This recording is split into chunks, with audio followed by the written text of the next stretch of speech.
ডিম পাড়ার জন্য সাগর থেকে কক্সবাজারের সৈকতে ফেরার পথে মানুষের নানা কর্মকাণ্ডে সৃষ্ট মৃত্যু ফাঁদে প্রাণ হারাচ্ছে জলপাইরাঙা সামুদ্রিক কাছিম।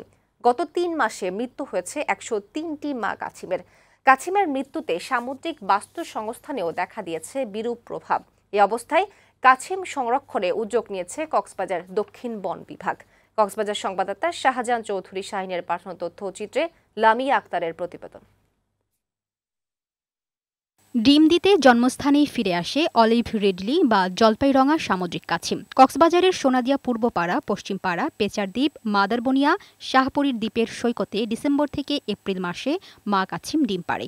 পরবর্তীতে ডিম ফোটার পর সাগরে ফিরে যায় ছানাগুলো। কিন্তু মানবসৃষ্ট নানা কারণে সাম্প্রতিক সময়ে ব্যাপক হারে কাছিম মারা যাচ্ছে।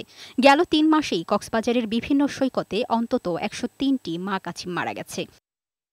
সংশ্লিষ্টরা জানান, সাগরে যেমন জেলেদের জালে আটকে কাছিম মারা যাচ্ছে, তেমনি সৈকতে কুকুরের আক্রমণেও প্রাণ হারাচ্ছে।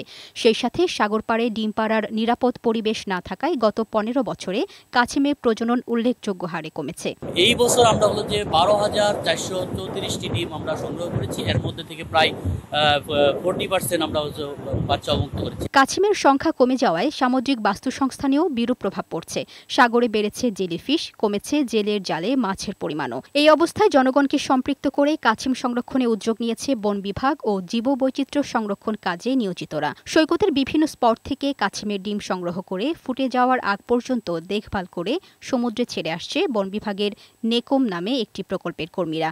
গত ৩ বছরে প্রায় ২৫,০০০ কাছিম ছানা সমুদ্রে অবমুক্ত করা হয়েছে। বন পাহারা দল হিসেবে যারা কাজ করে থাকেন, তারা সার্বক্ষণিকভাবে এখানে কাছিমের প্রজনন ক্ষেত্রে যেন কোনো বিঘ্ন না ঘটে সে ব্যাপারে সার্বক্ষণিকভাবে তারা সজাগ দায়িত্ব পালন করেন। যে সমস্ত জেলে ভাইরা মাছ ধরতে সাগরে যায়, তাদেরকে আমরা বিভিন্নভাবে এই কচ্ছপের প্রজননকালীন সময়ে আমরা তাদেরকে সচেতন করি। সংশ্লিষ্টরা বলছেন, পরিবেশের বন্ধু কাছিম রক্ষা করা না গেলে সামুদ্রিক পরিবেশ নষ্ট হবে, যার প্রভাব পড়বে জলবায়ু ও সামগ্রিক বাস্তু সংস্থানে। কাছিমকে আমাদের সংরক্ষণ করতে হবে, নতুবা সামুদ্রিক যে পরিবেশ আছে এটা একটা নষ্ট হয়ে যাবে, বিষাক্ত হয়ে যাবে এবং মৎস্য সহ যে সামুদ্রিক যে প্রাণী আছে সেই প্রাণীগুলো একসময় বিলুপ্তির পথে চলে যাবে। ডেস্ক রিপোর্ট, বৈশাখী সংবাদ।